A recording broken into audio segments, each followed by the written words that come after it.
दुकान भी आपने देख ली ज़ू हाउस के नाम की, जो नॉर्थ वेस्ट सेंट्रल में बड़े लोग हैं जो यहाँ से आकर ये, और बच्चों के लिए फ़न स्टोर, मुख्तलिफ़ खेलें जो नई तरीन आती हैं मार्केट में बच्चों के खेलने के लिए, ये वो दुकान है। ये पहले बेसिकली ये देखें, फिर सामने है टॉयज़ सुपर स्टोर, इसमें बच्चों के लिए जो है वो खिलौने हैं। फिर इस साइड पे उन्होंने लिखा हुआ है फैमिली, ये इसमें वो कपड़े शपड़े। और ये जो कॉरिडोर आप देख रहे हैं, ये नीचे वाला मैं आपको जल्दी से दिखा देता हूँ। ये जो उन्होंने रंग बिरंगे ये बांधा हुआ, यहाँ पे वो बच्चों के लिए बाज़ का प्रोग्राम करते हैं, शायद कल सैटरडे को आपको नज़र आए।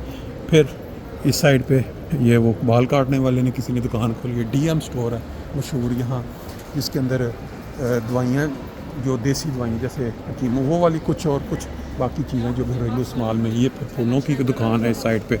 ये क्रिसमस के हिसाब से उन्होंने सामने सारा लगा दिया हुआ है। ये फिर हार्डली स्टोर मशहूर आप